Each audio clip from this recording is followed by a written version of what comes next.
पृथक् बालाः प्रवदन्ति न पंडिताः एकं सांख्यं च योगं च यः पश्यति स पश्यति यः पश्यति स पश्यति। मानव के जीवन में बहुत बार द्वंद्व आता है। भोग भोगना चाहिए या त्याग करना चाहिए। अगर भोग नहीं भोगना है तो भगवान ने इंद्रिय क्यों दिए, विषय क्यों दिए, ऐसे प्रश्न आते हैं। भोग भोगने से दुख होता है, निराशा आती है, या तो अलग अलग समस्याओं का सामना करना पड़ता है, तो त्याग ही अच्छा है, ऐसे कुछ बोलने वाले हैं। छोड़ दो सब कुछ, सन्यासी ले लो, ऐसा बोलने वाले भी है। और आज तक का इतिहास भी देखेंगे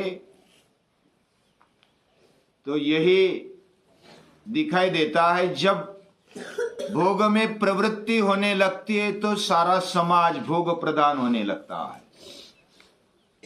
या तो राजा या तो मुखिया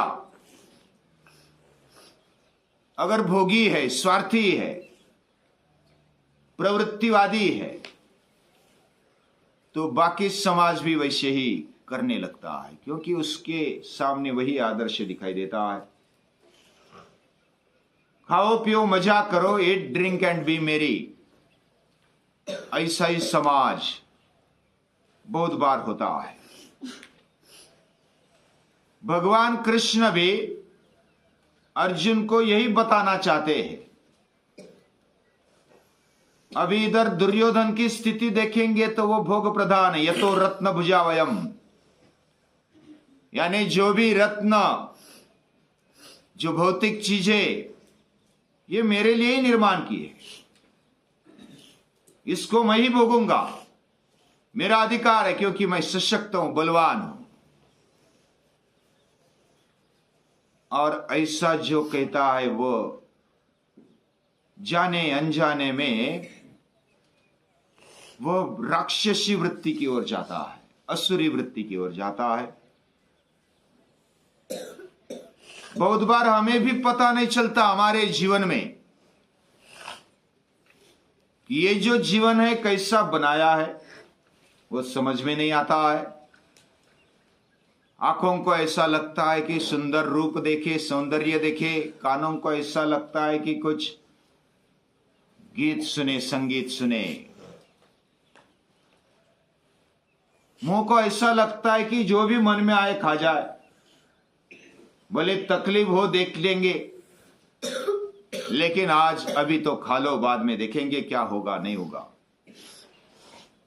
ऐसा अविचार से बुद्धि न उपयोग करते हुए जो बर्ताव करते वो पशु समान है। पश्यति इति पशु।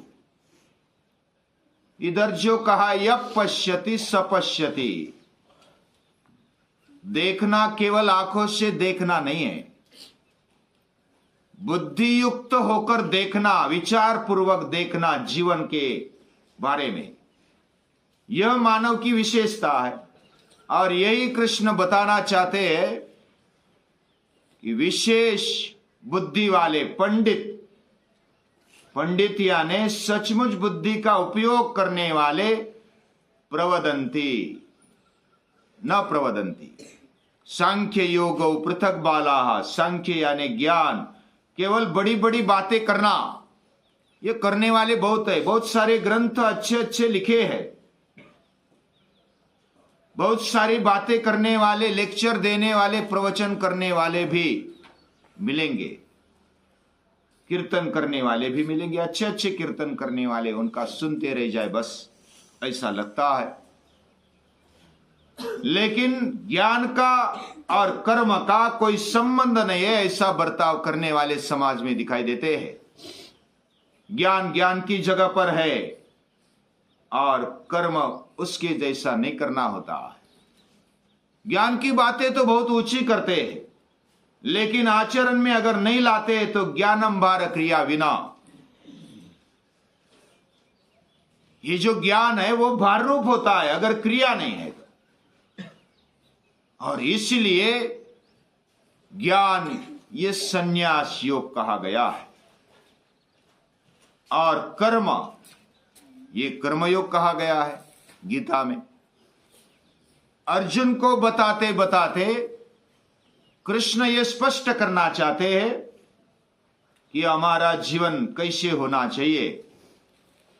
केवल ज्ञान की बातें करने से चलेगा नहीं, ज्ञान अलग है कर्म अलग है, ऐसा सोचने वाले या तो बोलने वाले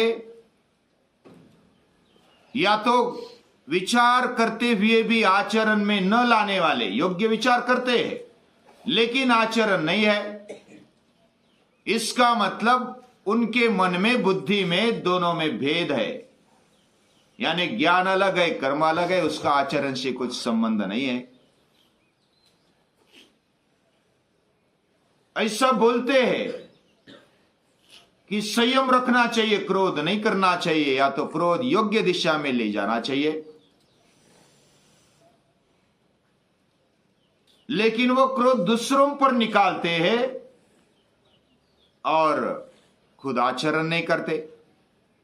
तो वो क्या है? वो बालक है गीता की दृष्टि से। उम्र में बड़े होने पर भी वो बालक है, बाला प्रवदंती। यानी सांख्य या तो ज्ञान विचार करना और कृति करना ये अलग है। पृथक बालाहा प्रवदंती न पंडिता। ऐसा जो सोचते अलग अलग सोचते हैं वो बालक है, वो बच्चे हैं अभी। और पंडिता न प्रवदंती, पंडित ऐसा नहीं बोलते। जो विचार करने वाले हैं, सचमुच विचार करने वाले ऐसा नहीं बोलते हैं। उपनिषद काल में देखेंगे, उसके पहले वेद काल में बैलेंस था समाज में। यानी प्रवृत्ति या तो भोग भोगने वाले और त्याग करने वाले, कोई कोई ऐसा लहरी होते हैं। लहरी यानी मूड में आते तो भोग भोग लेते, मूड में आते तो बस संन्यास ले लेते हैं। उसको स्मशान वैराग्य कहते हैं। स्मशान में गए, बस इस दुनिया में कोई अर्थ नहीं है, सभी मर जाते हैं, मुझे भी अभी वैराग्य लेना है, संन्यास लेना है तो संन्यास ले लेते। यानी संसार में रहना उनको अच्छा नहीं आता है, इसलिए भाग जाते, संन्यास ले लेते। उनको संसार करना अच्छा नहीं आता है, या तो जीवन कैसा जीना ये अच्छा नहीं आता है, कुटुंब में कैसा जीना ये अच्छा नहीं आता है, उनको कैसे संभालना भी नहीं आता है, खुद को नहीं आता है। तो घर वालों से निराश होकर या तो क्रोधित होकर वो संन्यास ले लेते, भाग जाते। किधर भाग जाएंगे? हिमालय में जाएंगे तो उधर क्रोध तो अपने अंदर आएगा ही, राग आएगा, लोभ आएगा, मत्सर आएगा। ये जब तक नहीं निकलेगा तब तक संन्यास लेने से कुछ फायदा नहीं। इसलिए बुद्धि का उपयोग करना चाहिए, विचार करना चाहिए हम क्या कर रहे हैं, ये जीवन क्या है, ये दुनिया क्या है, ये दुनिया को बनाने वाला कौन है। इसका विचार जब तक नहीं करते तब तक हमारे जीवन में बैलेंस नहीं आता है। ये कृष्ण स्पष्टता से बताते, इसलिए कृष्ण को समझना कठिन है। इतना कठिन भी नहीं है, अशक्य नहीं है, वो समझ सकते हैं। शुद्ध बुद्धि से विचार करेंगे तो पता चलेगा। तो इतिहास में देखेंगे तो उपनिषद काल में निवृत्तिवाद बढ़ा, त्याग बढ़ा। बस इस संसार में कुछ अर्थ नहीं है, त्याग करो, सब कुछ छोड़ दो और चलो हिमालय की तरफ या तो सन्यास की तरफ। ऐसा बोलने वाले बढ़े, आचरण करने वाले बढ़े, लेकिन हमारी प्रवृत्ति होती है भोग भोगने की, इंद्रिय की आसक्ति होती है, वो आसक्ति छूटती नहीं।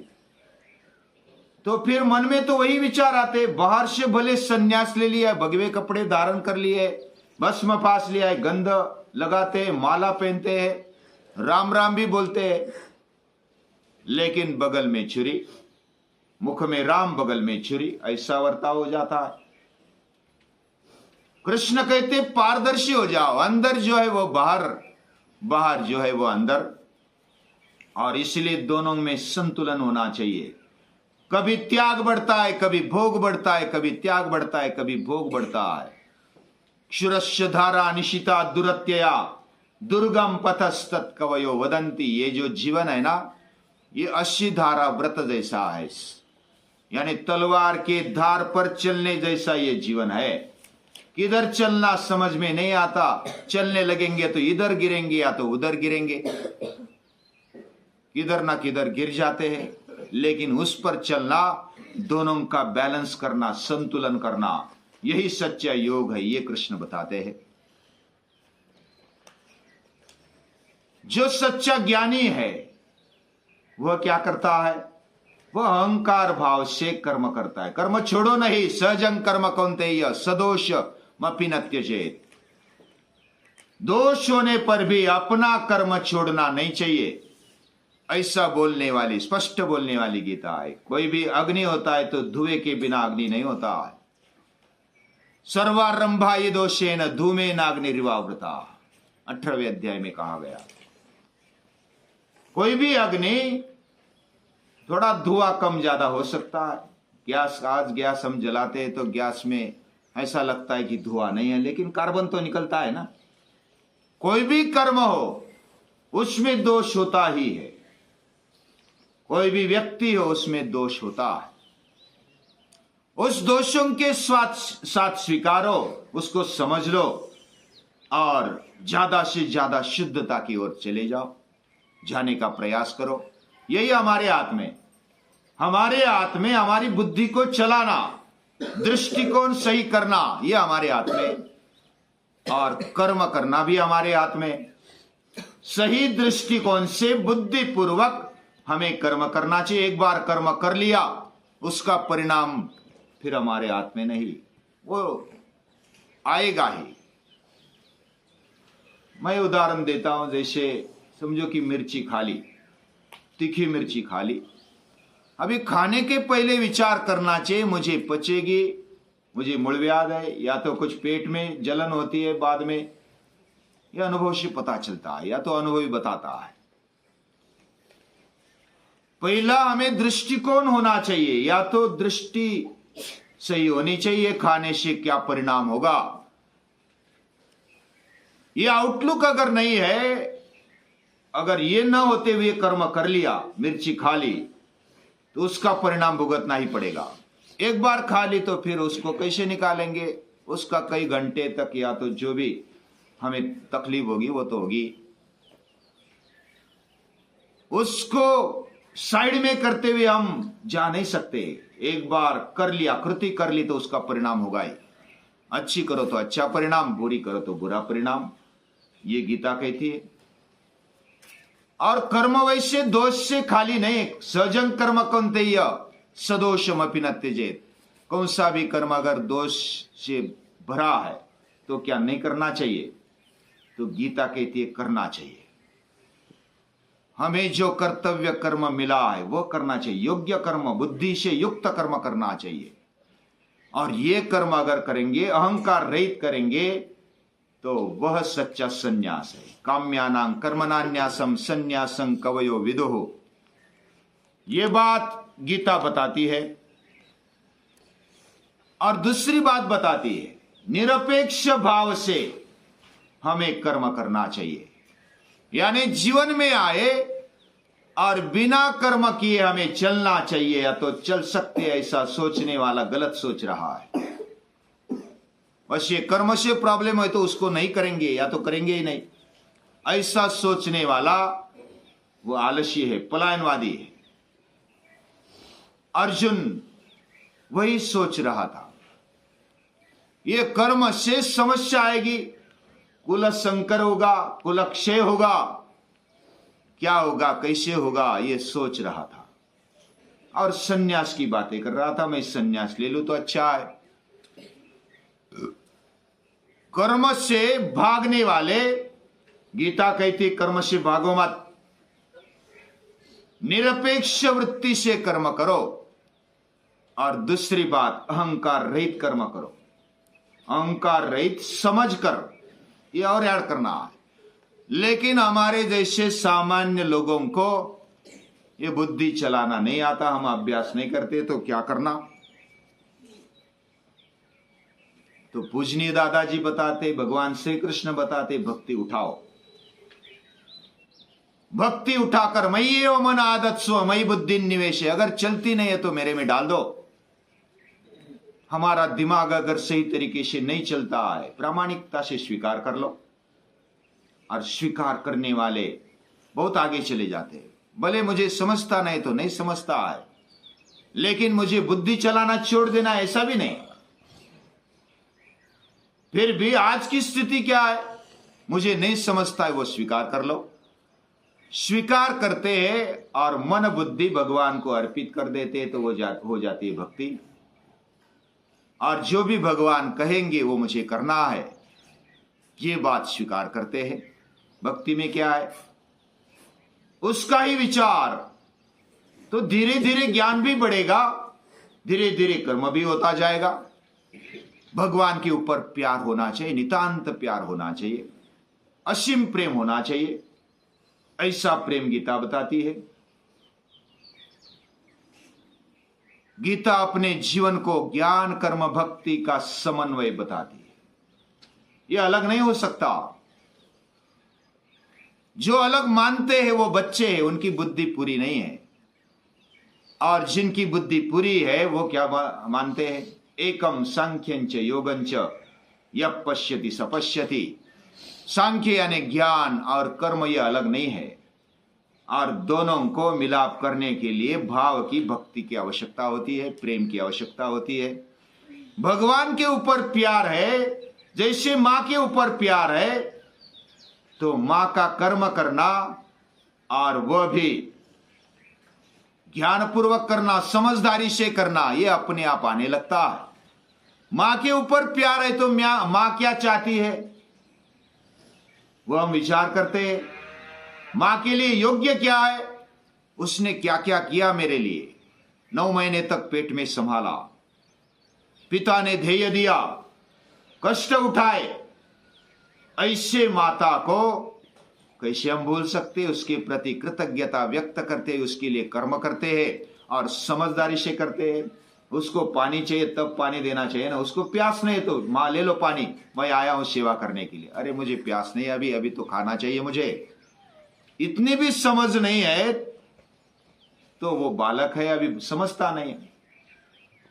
विचार पूर्वक कर्म करना चाहिए, कौन से समय क्या कर्म करना चाहिए, यही तो गीता बताती है। इसलिए ज्ञान और कर्म ये अलग नहीं है, समझ पूर्वक कर्म करना चाहिए और प्रेम से करना चाहिए। समझ भी है, कर्म भी है, लेकिन प्रेम नहीं है।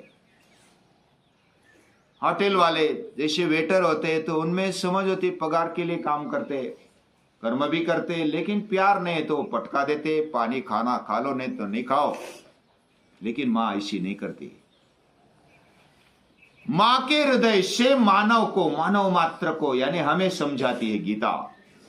और ये समझाने वाली गीता हमारे पूरे जीवन को, अर्जुन ने जो पलायनवाद स्वीकारा था उसको बोला कि बस इधर रुको, तुझे कर्म करना ही है, लेकिन इतना आग्रह करने पर भी तू बुद्धि चला ले, तू स्वीकार कर ले।